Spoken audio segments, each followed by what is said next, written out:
Hello everyone, welcome eight study smart club. दोस्तों, इस video में मैं आपको बताऊंगा कि कंपाइलर क्या है और कंपाइलर का काम क्या है। आपने जब प्रोग्राम बनाया होगा और प्रोग्राम को कंपाइल किया होगा तो आपको समझ में नहीं आता होगा कि आखिर ये कंपाइल करना कहते किसे हैं। आखिर कंपाइलर जब कंपाइल करता है तो होता क्या है।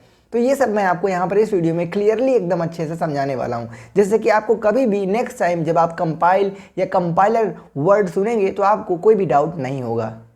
सबसे पहले आप यहाँ पर स्लाइड पर देखिए, यहाँ पर काफ़ी कुछ लिखा हुआ है और सबसे पहले लिखा है कि compiler is a computer program. तो सिंपल सी बात है, ये एक कंप्यूटर का प्रोग्राम है। प्रोग्राम हम कह सकते हैं कि कोई सॉफ्टवेयर का एक हिस्सा, ठीक है, जो क्या करता है, that translate computer code written in one programming language into another language. यानी कि जो कोड आप लिखते हैं एक प्रोग्रामिंग लैंग्वेज में, मान लेते हैं आपने सी लैंग्वेज को यूज़ करके एक प्रोग्राम लिखा, तो कंपाइलर क्या करेगा, इसे सी लैंग्वेज से किसी और टारगेटेड लैंग्वेज में कन्वर्ट कर देगा। अब ये कौन सी लैंग्वेज होगी मैं आपको अभी बताने वाला हूँ।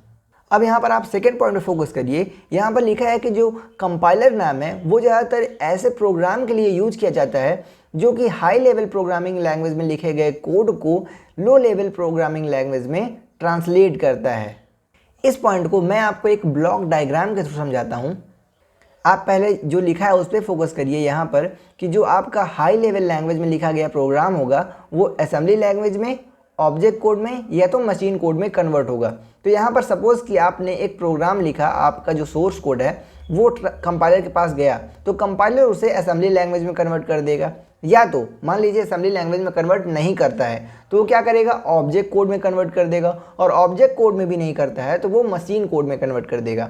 यानी कि जिस टाइप की आपकी लैंग्वेज होगी उसी के प्रोसेस के अकॉर्डिंग, अगर जो लैंग्वेज है उसकी डिमांड है कि आपका कोड मशीन कोड में कन्वर्ट होना चाहिए तो मशीन कोड में होगा, अगर उसकी डिमांड है कि आपका कोड ऑब्जेक्ट कोड में कन्वर्ट होना चाहिए तो ऑब्जेक्ट कोड में होगा, और अगर असेंबली लैंग्वेज में कन्वर्ट होना होगा तो असेंबली लैंग्वेज में कन्वर्ट हो जाएगा। तीनों में एक साथ नहीं होगा, होगा किसी एक में ही। अब वो लैंग्वेज पे डिपेंड करता है कि वो किस लैंग्वेज का कंपाइलर है।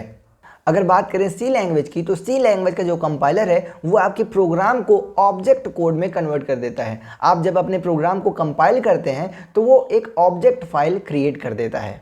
इस वीडियो में कंपाइलर के बारे में बस इतना ही था। आगे जैसे भी होगा जानकारी आपको देते रहेंगे, और अगर आपको ये भी जानना है कि इंटरप्रेटर क्या होता है, इंटरप्रेटर क्या काम करता है, तो आप चैनल को सब्सक्राइब कर लें। नेक्स्ट वीडियो उसी के ऊपर है। See you again at the next video. Thanks for watching.